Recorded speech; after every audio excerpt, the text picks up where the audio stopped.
3주간에 걸쳐서 이미와 아직이라는 우리 신앙생활의 그 이중적 면에 대하여 여러분에게 말씀을 드렸습니다. 요걸 잘 이해를 하셨으면 5장까지 전적인 하나님의 은혜를 설명한 다음에 그런즉 무슨 말을 하리요 하면서 은혜를 더하려고 죄에 거하겠느냐 하는 요 수학적 질문을 통하여 그 신앙생활 속에 우리가 괴리를 느끼고 갈등을 느끼고 번민을 느끼고 내가 왜 항상 그렇지 하는 그런 괴리가 이해가 되기 시작해야 된단 말입니다. 그래서 6장, 7장은 진짜 하나님의 영적 통찰력 속에서 내 자신을 아는 이 이중적 면을 아주 잘 설명하는 게 6장, 7장이에요. 전적인 하나님의 은혜이기도 하지만 여전히 내 안에 죄라는 즉 선악이라는 패러다임 속에 묶여서 그 죄를 저지를 수밖에 없는 연약한 존재가 드러나고 그 외에 계속적으로 부어지는 말할 수 없는 하나님의 큰 은혜고 부어짐으로 말미암아 우리의 구원이 완성되는 사건을 통하여 너희의 실체와 거기에 부어지는 하나님의 은혜가 대조되기로 너희의 삶 속에 보여지게 하므로 하나님의 은혜를 감사하며 찬양하도록 우리의 삶을 이끄신다는 걸 보여주고 있다는 것입니다.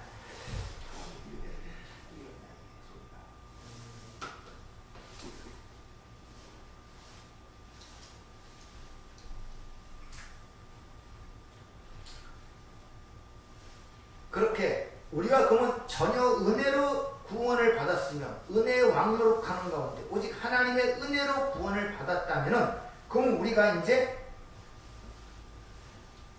율법을 지켜야 되느냐 안 지켜야 되느냐 이런 문제를 갖고 반문하게 되어 있다는 거예요.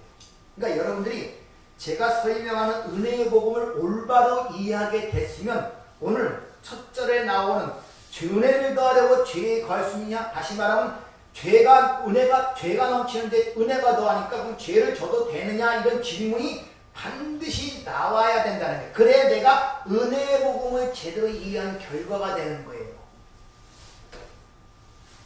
그런 반문이 나와야 돼요. 그래 하나님의 은혜가 감지된 사람. 그럼 우리는 뭐 아무것도 할 필요가 없잖아. 그럼 죄를 져도 그러면 우리 구원받는 거예요? 이런 반응이 나와야 돼요. 그게 나쁜 것이 아니라 은혜의 복음이라는 그 은혜를 이해했다면 이런 율법의 패러다임 속에 묶인 인간들은 반드시 그런 반응이 나올 수밖에 없다는 것입니다. 그런데 오전에 말씀드린 것처럼 왜 그런 반응이 나올 수밖에 없느냐? 그들의 죄에 대한 성경에 말하는 죄에 대한 개념을 잘못 갖고 있기 때문에 그렇다는 것입니다. 여러분 성경이 말하는 죄에 대한 개념을 올바로 이해하지 못하면 우리 구원이 어긋나 버립니다. 죄와 구원은 뗄래야 뗄 수가 없어요. 은혜와 뗄래야 뗄 수가 없습니다. 죄를 이해하는 만큼 은혜가 이해가 되고 은혜를 이해하는 만큼 구원이 뭔가를 깨닫게 됩니다. 요건 요만큼 알고 요건 요만큼 하는 거 그런 거 없어요. 동일합니다. 다 긴밀하게 연결되어 있기 때문에 그래요. 그러니까 보편적으로 우리가 생각하는 죄라는 개념은 일반인들이 생각하는 그런 죄의 개념과 별다름이 없다는 것입니다. 믿는 사람들조차도. 근데 성경은 분명히 아담 안에서 태어난 모든 자들은 선악과를 따먹으로 말미암아 선악의 패러다임 속에 묶인 자들의 삶을 살고 있어요. 그러니까 선악과를 따먹고 그런 따먹은 사람들이 합의하여 만들어낸 사회법이나 만드는 윤리 도덕이나 양심을 갖고 선이냐 악이냐를 판단하고 죄를 분별한단 말입니다. 이게 세상 사람이 생각하는 죄에 대한 개념이에요. 근데 여전히 거듭난 하나님의 백성도 그런 관점으로 죄를 보기 때문에 그럼 은혜를 더하라고 은혜를 더하려고 죄에 거하겠느냐 하는 이런 질문이 나올 수밖에 없는 거예요. 왜? 자기가 지금까지 생각하던 모든 죄라는 개념은 그런 개념으로 생각했기 때문에. 여러분들이 이 말씀을 들으면서 그런 부분들이 많이 해결되기를 원합니다. 자, 죄가 왜 인간의 행위를 말하는 것이 아닌가를 잘 이해를 하세요. 자, 우리의 죽음, 사망은 뭐에 대한 대가다? 죄의 삭시 사망이에요. 그러면 생명과 사망이라는 것은 우리 인간의 힘을 떠난 문제입니다. 그렇죠? 그렇잖아요. 사망도 우리 힘을 떠난 문제입니다. 근데 그 사망의 원인이 뭐라고요? 죄 때문에. 그러니까 죄는 너희의 문제가 아니라는 거예요. 너희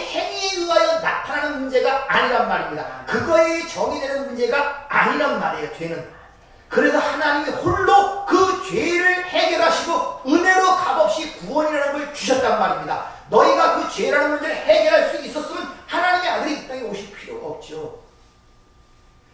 일반적인 생각하는 죄의 개념이 윤리, 도덕적 사회법을 지키는 그런 것이 죄라, 그런 걸 안 지키는 게 죄라면 그런 걸 차라리 가르쳐서 지키게 만들면 되잖아요. 근데 그게 아니란 말입니다. 죄라는 문제는 인간의 생명과 연결되기 때문에 인간의 본질적 그 문제를 지칭한 거기 때문에 너희의 어떤 겉으로 나타나는 어떤 표피적인 행위에 의하여 그게 구분되는 것이 아님을 이야기해 주고 있단 말입니다. 그래서 합하여, 연합하여 하는 단어가 오늘 본문 말씀 속에 많이 사용되는 이유가 거기 있단 말입니다. 예수님께서 십자가에 죽이시기 전에 그 제자들에게 말씀을 하시죠. 마가복음 10장 39절에 보면 이런 말씀을 하십니다. 예수께서 이르시되 너희는 내가 마시는 잔을 마시며 내가 받을 침례, 즉 세례를 받으려니와. 그러니까 우리도 예수님이 마셨던 잔과 받았던 세례를 받게 된다고 이야기를 합니다. 다시 말하면 예수와 함께 연합이 되어 죽고 장사되어 예수와 함께 부활한다는 그런 내용이란 말입니다. 그 잔과 그 십자가의 죽음, 그것을 여기서 뭐라 그러냐면 세례라고 오늘 본문 말씀을 표현하고 있죠. 세례. 근데 세례 요한이 뭐라고 하냐? 나는 물로 너희를 세례를 주거니와 내 뒤에 오시는 예수님은 뭘로 세례를 준다? 불로 세례를 주신다 그래요. 불로. 그러면서 누가복음 12장에 보니까 예수님이 바로 그 불을 던지러 왔다고 주님이 친히 말씀하시는 내용이 거기에 기록이 되어 있습니다. 거기서 불은 다 알다시피 성령을 얘기하고 있지 않습니까? 근데 이 불이 죽은 자에게 쏟아지게 되면 그들을 태우고 영원한 죽음이라는 감옥에 가두는 결과를 낳게 되지만 산 자에게 성령의 불이 임하게 되면 옛 것을 태워버리고 새 것으로 만들어내는 은혜의 불이 된단 말입니다. 그러니까 성령이 지옥불이 뭔 줄 아십니까? 뭐 어떤 불이겠습니까?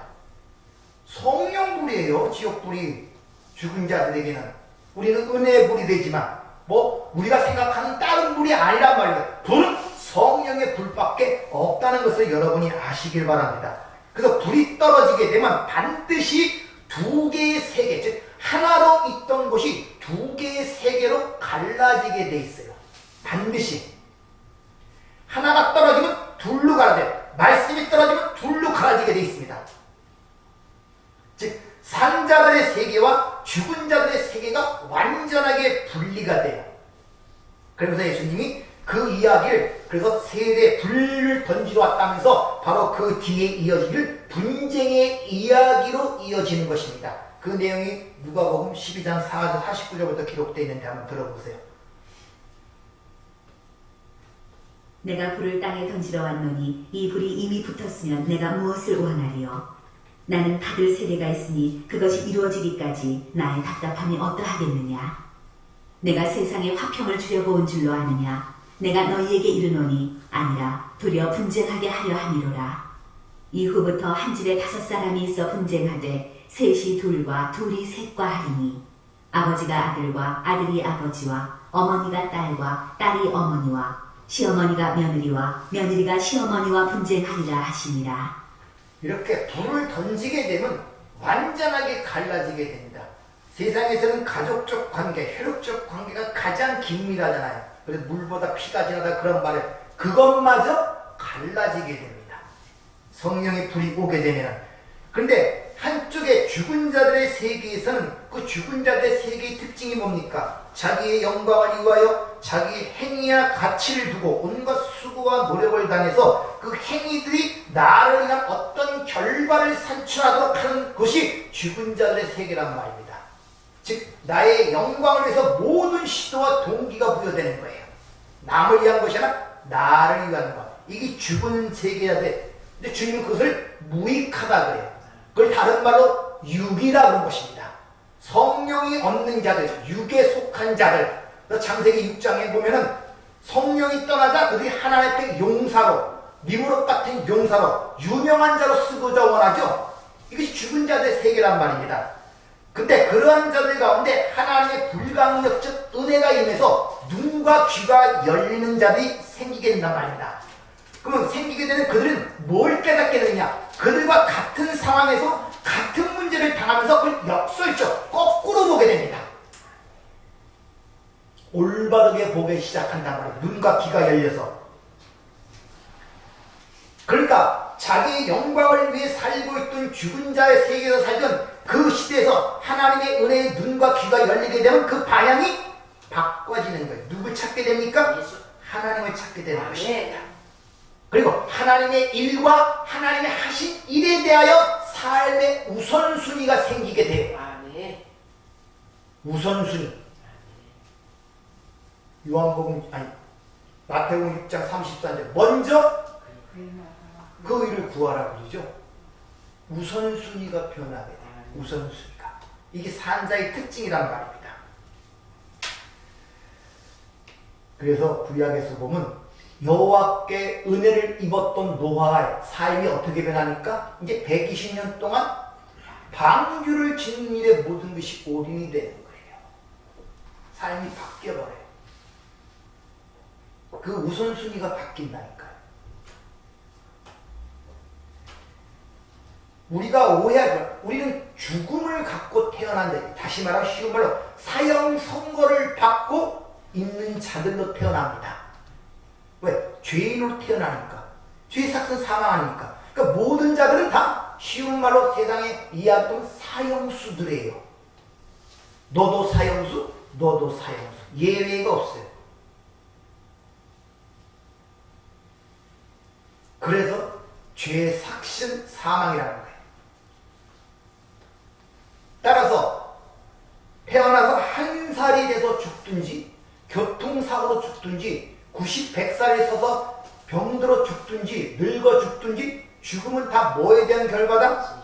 죄에 대한 결과라는 것을 여러분이 아셔야 됩니다. 그러니까 누구나 남녀노소 아무 상관없어요. 전부 다 사형수로 이 땅에 오는 거예요. 그런 자들이 그 삶 속에서 아무리 착한 일을 하고 선한 일을 한다 그래서 그 사형 선고를 받은 것이 뒤집을 수가 없습니다. 세상에서 무슨 사형 선고 받아서 그 안에 들어가갖고 거기서 오면 착한 일하고 남 도와주는 일하고 많이 했대갖고 그 사형이 사라지느냐? 그 법에서 벗어날 수가 없단 말입니다. 그런데 유일하게 그 사람들이 꿈이 있대요.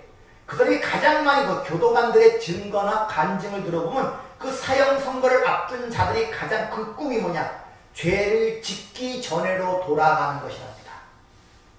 그리고 만약 그렇게 된다면 절대 내가 그와 같은 똑같은 실수를 저지르지 않겠다고 그렇게 울부짖는답니다.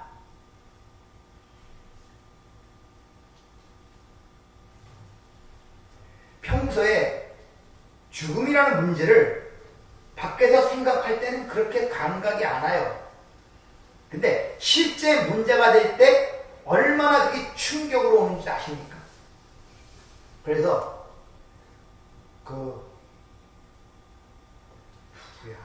갑자기 생각이 안 나네.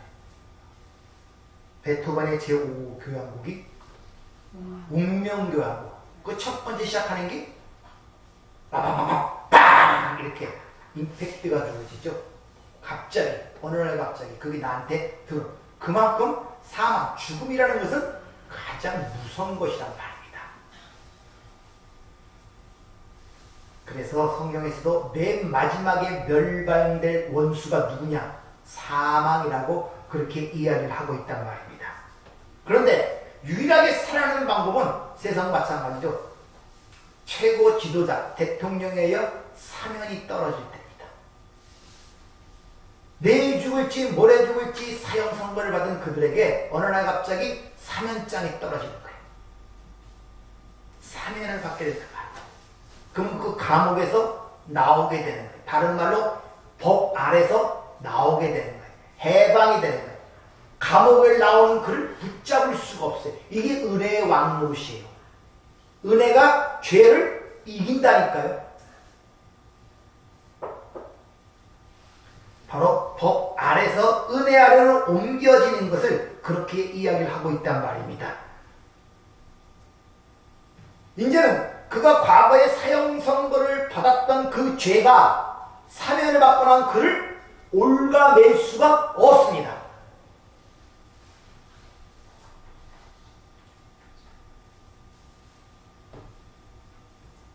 그 이를 깨달은 사도 바울이 얘기를 하죠. 고린도전서 보면 거기 부활장이라고 그러죠. 쭉 가다 보면 거기서 뭐라고 해줍니까? 사망아 너의 승리가 어디 있느냐?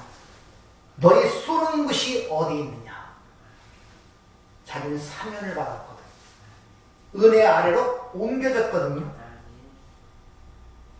왜? 법에서 해방이 되었기 때문에. 이렇게 은혜는 법을 초월하는 하나님의 강한 힘이란 말입니다.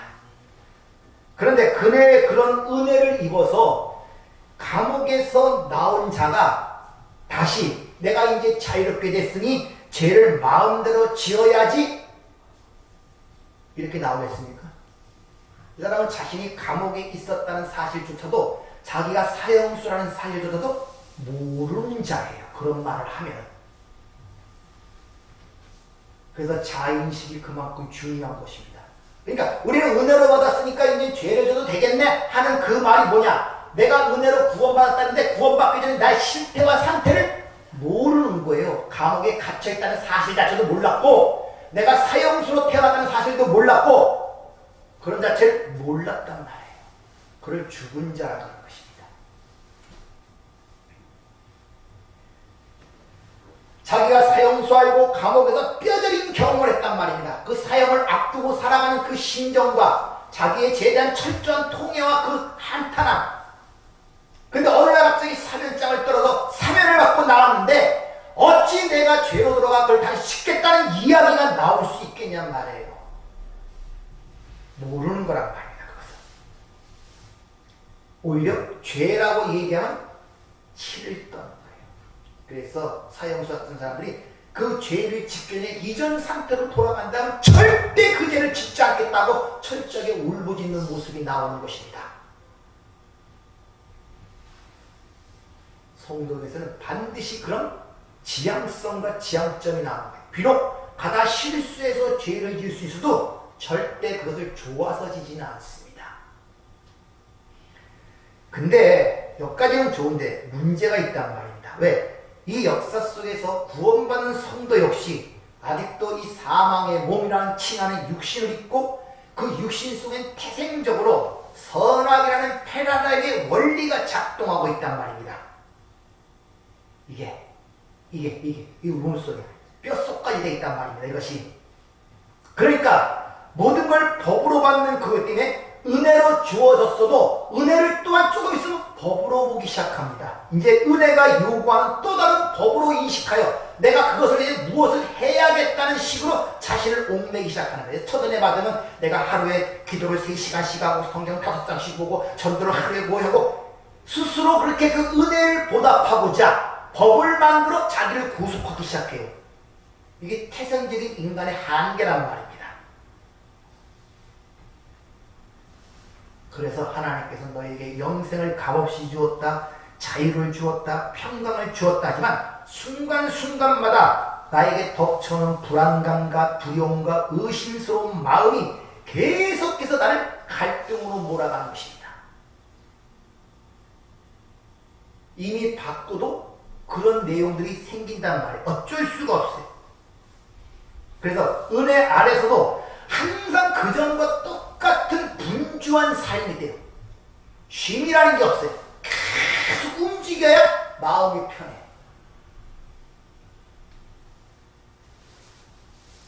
모든 상황. 그걸 마르다와 마리아의 대비를 통해 잘 보여주죠. 마르다가 주님을 대접하고자 이리 뛰고 저리 뛰죠. 근데 마리아는 주님 앞에 앉아서 5곳이 말씀만 듣고 앉아있어요. 가만히 보니까 주님 사랑한다면서 하는 거 아무것도 없거든요. 그러니까 주님한테 뭐랍니까? 항변을 하죠. 마리아를 지켜서 나를 도와달라고. 왜? 나는 주님을 지금 섬기고 대접하는 데서 애를 쓰는데 왜 마리아는 가만히 두고 내비두느냐? 그랬더니 주님이 뭐라고 말씀하니 누구의 편을 들어줍니까? 마리아의 편을, 얘가 좋은 쪽을 택하였다고 그럴 것이다. 아멘. 좋은 쪽을 택. 아멘.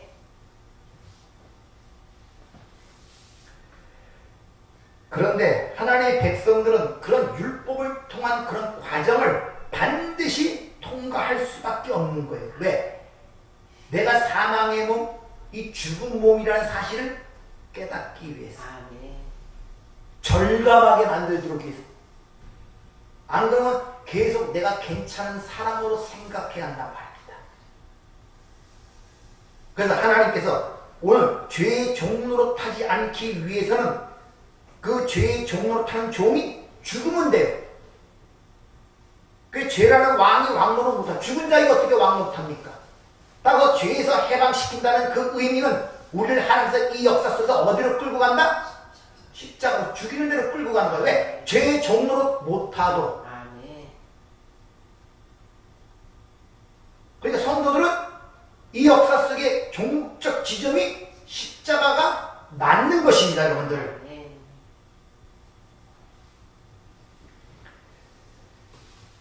그리고 그렇게 절망감 속에서 그 자리에 계속적으로 부어지는 하나님의 풍성한 은혜를 깨닫게 하시고, 아, 나같이 절망적이고 불가능한 자라 하나님의 그 은혜의 왕노릇에 의하여 완성이 되는 게 구원이구나.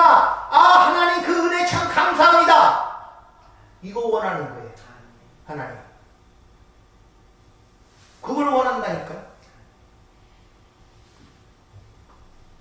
진정한 그런 고백이 나오는 걸 원한다니까요. 그게 창세전에 그리스도 예수는 우리를 택하여 당신의 자녀를 삼으신 이유라고 에베소 1장은 분명히 밝히잖아요.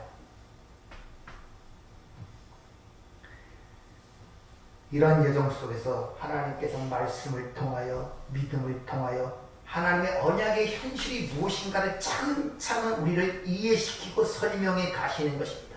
그래서 은혜가 뭔지 죄가 뭔지 우리의 처음 자리가 무엇인지를 깨닫고 명확하게 인식하고 그걸 깨달아짐으로 말미암아 그 은혜를 체득한 자들이 거기서 찬양이 나오죠. 아멘.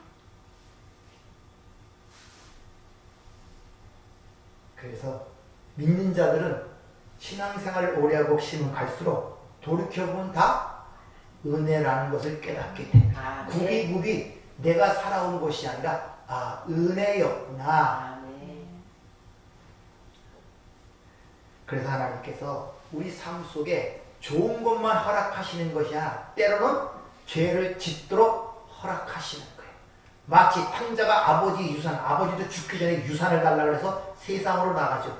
뻔히 아는 아버지가 왜 유산을 줘 세상으로 내보냅니까? 가서 경험해보라는 거예요. 진짜 좋은 것이 뭔지. 너희가 진짜 원하는 것은 바로 이 세상, 돼지 같은 세상과 쥐엄냐 같은 이 쓴 세상을 깨닫고 네가 죄인을 깨닫고 아버지의 집에만 풍족한 양식이 있다는 걸 깨닫고 오라는 것입니다. 아멘. 그래서 그런 걸 허락하신단 말이에요. 그러니까 여러분들이 때로는 실수를 하여 죄를 질 수 있고 범죄할 수 있습니다. 그러나 거기서 깨달으면 되는 것입니다. 아멘. 깨달으면. 그럼 그것이 여러분에게 유익이 되는 거예요. 아멘.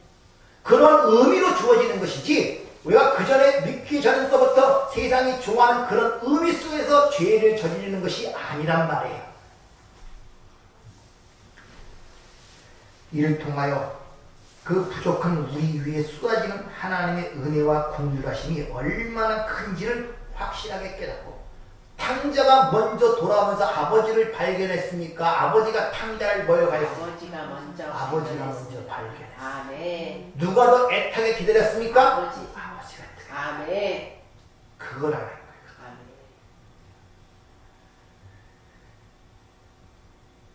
그래서 하나님이 우리에게 부어주는 긍휼하심과 은혜가 얼마나 큰지를 확실히 깨닫고, 그 깨달음과 은혜를 알 때 하나님의 사랑하는 마음 있잖아요. 사랑하게 되잖아요. 그 사랑을 어떻게 하는지, 또 어떻게 그 사랑의 응답, 즉 순종을 하는지 너희들의 삶과 이불을 통하여 세상에 보여주란 말이에요. 그것이 너희가 땅끝까지 내 증인이 되는, 성령이 임하면 내 증인, 예수의 증인, 예수님이 이 땅에서 어떻게 했습니까? 아버지만을 사랑하고 아버지 명하신 대로 행한 것을 세상으로 알게 하랍니다. 고고. 아멘. 고고.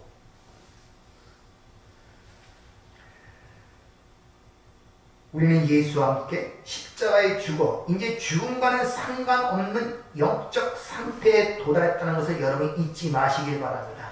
바로 죄와 사망과는 무관한 자가 되었다는 것입니다. 그래서 로마서 8장에 시작할 때 그리스도 예수 안에 결코 정지함이 없는데 이는 죄와 사망의 법에서 생명과 성령이 너를 해방했다. 너를 지배하는 법, 너의 영역이 다르다는 것입니다. 그렇게 하나님께서 은혜로 살려내신 이들을 왜 살려내셨느냐? 새 생명 가운데 행하게 하기 위해서 이렇게 얘기합니다. 그렇게 은혜로 살려내는 것은 주어진 그 새 생명 가운데 살게 하기 위해서. 그럼 그 새 생명 가운데 살게 하는 것이 무엇인가? 그것을 갈라디아 1장 18절부터 20절까지 잘 내용을 설명하고 있습니다. 한번 잘 들어보세요. 만일 내가 헐었던 것을 다시 세우면 내가 나를 범법한 자로 만드는 것이라. 내가 율법으로 말미암아 율법에 대하여 죽었나니 이는 하나님에 대하여 살려 함이라. 내가 그리스도와 함께 십자가에 못 박혔나니 그런즉 이제는 내가 사는 것이 아니요 오직 내 안에 그리스도께서 사시는 것이라. 이제 내가 육체 가운데 사는 것은 나를 사랑하사 나를 위하여 자기 자신을 버리신 하나님의 아들을 믿는 믿음 안에서 사는 것이라. 하나님을 향하여 살아난 새 생명을 가진 자들의 삶을 뭐라고 요약을 하냐? 아들을 믿는 믿음 안에서 사는 것, 이렇게 얘기합니다. 여러분의 행위를 얘기하지 않고 아들을 믿는 믿음 안에서 사는 것이 새 생명을 가진 자들의 삶이라고 얘기를 하고 있단 말입니다. 그러니까 새 생명을 가진 자들은 예수님이 하신 일을 믿는 믿음으로 살게 된다는 거예요. 하신 일. 그러므로 예수님이 하신 일로 말미암아 살게 된다는 그 하신 일이 무언가를 알아야 되잖아요. 그 예수를 알아야 되는 거예요. 그 아는 것을 영생이라고 성경은 표현하고 있단 말입니다. 그러니까 이제 저와 여러분들은 이 세상에서 자신의 행함으로 평가되는 자들이 아니란 말이에요. 여러분의 각자의 어떤 행위에 의하여 그 사람이 평가되는 그런 존재가 아니란 말입니다.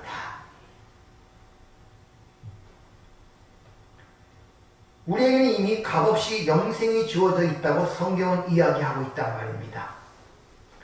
따라서 우리는 알든 모르든 이 땅에서 그 감격과 기쁨, 그 승리를 누리는 자들이지 영생을 얻기 위해서 밤낮 죄로 수고하고 애쓰는 그런 자들이 아니란 말이에요. 자, 쉽게 말하면 그걸 쟁취하는 것이 아니라 준 걸 누리는 삶을 사는 것이 새 생명을 가진 자들의 삶이란 말입니다. 근데 그 새 생명을 가진 사람들의 삶의 모습을 보면 세상적 관점에서 다양하게 보여요. 어떤 사람은 잠자는 것처럼 보이기도 하고, 어떤 사람은 기뻐 뛰는 것처럼 보이기도 하고, 어떤 사람은 쉬는 것처럼 그 모양이 각자 다양하게 보지만 실질은 새 생명 기쁨 가운데에 있는 자들이란 말이에요.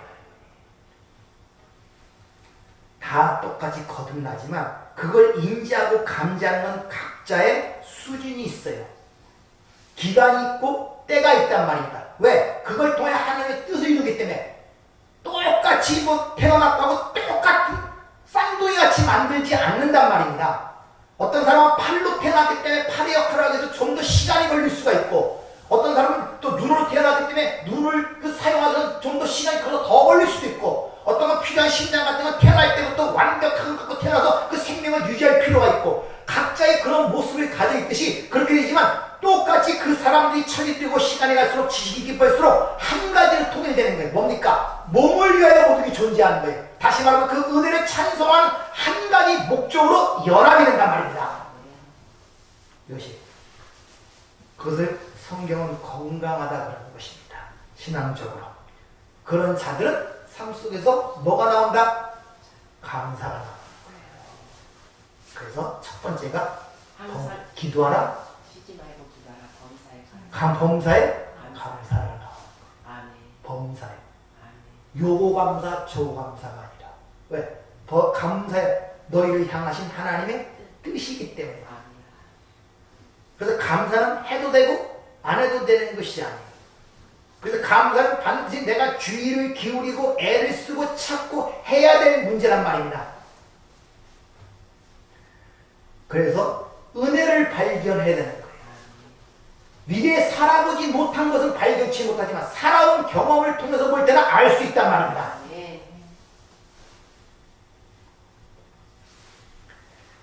구원은 예수 안에서 사는 것이며 믿음 안에서 사는 것이라고 분명히 갈라디아 2장은 우리에게 일러주고 있단 말입니다. 아멘. 따라서 구원이라는 것은 실질적으로 이 선악 체계를 가진 세상 사람들은 절대로 이해되지 않기 때문에 미스테리온, 복음을 비밀이라고 그렇게 이야기를 하고 있단 말입니다.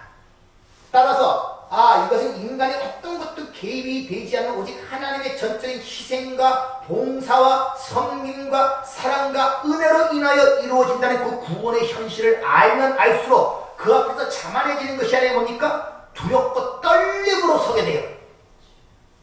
알게 되면.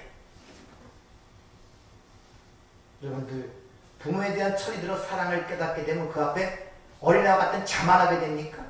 난리를 칩니까 더? 아니에요. 더 겸손해지고 더 부모가 불쌍하게 보이고 이해가 많아지고 관용이 많아지고 그런단 말입니다. 그래서 두렵고 떨림으로 구원을 이루라고 이야기를 하는 이유가 거기 있습니다. 빌립보서 2장 12절 13절 그러므로 나의 사랑하는 자들아 너희가 나 있을 때뿐 아니라 더욱 지금 나 없을 때에도 항상 복종하고 두렵고 떨림으로 너희의 구원을 이루라. 너희 안에 행하시는 이는 하나님이시니 자기의 기쁘신 뜻을 위하여 너희에게 소원을 두고 행하게 하시느니라. 이렇게. 그럼 우리 안에 소원을 두고 행하시는 일이 뭐겠습니까? 하나님을 사랑하고 뭡니까? 하나님을 찬송하는 일. 그 은혜를 감사하며 찬송하는 일. 그것이 하나님 우리에게 소원을 두고 행하시는 일이란 말이에요. 아멘. 그래서 지난주에 말씀드린 것처럼 베드로 사도는 이것을 아름다운 덕을 선전하게 하려 합니다. 이 아레타라는 단어가 테필라 히브리어의 영어인데 찬양하다는 뜻이란 말입니다. 이것이 바로 참된 성화며 참된 거룩함인 것입니다. 이렇게 은혜가 이루는 성화, 그 은혜를 아는 선행과 구제, 그 은혜를 아는 가운데 나오는 헌금이라든지 예배라든지 이것이 성도가 해야 되는 바로 행위인 것이에요. 은혜를 모르고 행하는 것들은 전부 다 안 돼요. 거기에. 왜? 거기는 자기의 사역이 있기 때문에. 그래서 은혜 받으면 행위가 나오게 돼 있어요. 아멘. 그 은혜가 그를 끌어가고 아멘. 그가 하기 때문에 이것이 새 생명 가운데 행하는 일이라고 우리에게 일러주고 있습니다. 자, 오늘 사도 바울이 오늘 얘기한 것처럼 은혜를 더하려고 죄에 거하겠느냐? 절대 그럴 수 없다는 거예요. 죄에 대해 죽었다는 것입니다. 너희는 이미 죄 아래 나와서 은혜 아래 있다는 사실을 확인하는 거예요. 아멘. 그것을. 그리고 그 죄라는 것은 세상이 얘기하는 것처럼 어떤 인간적 도덕이나 윤리나 양심에 의하여서 판단되고 분별되는 것이 아니라 우리의 근본적 생명과 관계되는 것이기 때문에 그건 너희들이 해결할 수 없는 문제 아니냐. 그래서 내가 홀로 일을 이루어 너에게 주었다는 거예요. 그걸 이해하고 하나님의 그 은혜를 찬양하라는 것입니다. 아멘. 그것을 다양하게 성경은 여러 가지 면으로 우리에게 일러주고 있는 것입니다. 여러분은 이미 싫든 좋든 하나님의 영역 안에 있는 자들이에요. 아멘. 여러분 삶 속에 여러 가지 문제가 나타날 수가 있어요. 그러나 그 여러 가지 문제가 주어지는 의미는 세상에서 일어나는 의미와는 전혀 다르다는 것입니다. 그래서 한마디로 합력하여 선을 이룬다 그러고 모든 것은 너희의 유익을 위한 것이라고 성경은 분명히 선언하고 있습니다. 아멘. 그래서 그런 일을 당할 때 우리가 넘어지지 않고 실족하지 않고 실망하지 않은 이를 너에게 이름은 항상 주님 말씀하시니 그 일을 당할 때 이를 생각나게 하려 함이라. 하나님 우리 하신 말씀과 약속들을 잘 이해하고 간직하고 있어야만이 내가 그걸 올바로 볼 수 있다는 것입니다. 아멘. 그러니까 여러분들이 항상 하나님 안에서 항상 깨닫고 이해되는 가운데 자유와 평강을 누리며 사시는 승리의 삶이 되기를 부탁을 드립니다. 아멘. 은혜롭고 자비로우신 아버지 하나님 감사를 드립니다. 우리의 모든 것들이 하나님의 은혜에 주어진 것이지만 우리는 아직도 여전히 내 육신을 신뢰하면서 마치 내가 그것을 위해 무엇을 할 것인 것처럼 내 자신을 헌신할 때가 너무나 많습니다. 그러나 은혜를 깨닫지 못하는 가운데 그러니까 하신 일이 무엇인지를 알지 못하는데 또 내 자신이 무엇인가를 인식치 못하니 나오는 모든 것들은 다 하나님께 합당치 아니함을 성경은 얘기하고 있습니다. 먼저 우리 자신을 알게 하시고 주어지는 은혜를 알게 하시고 그 가운데 감사와 찬양을 통하여 우리가 하는 걸음이 하나님과 함께하는 기쁨을 맛보며 살아갈 수 있도록 저희들을 축복하여 주시옵소서. 예수님 이름으로 기도하옵나이다. 아멘.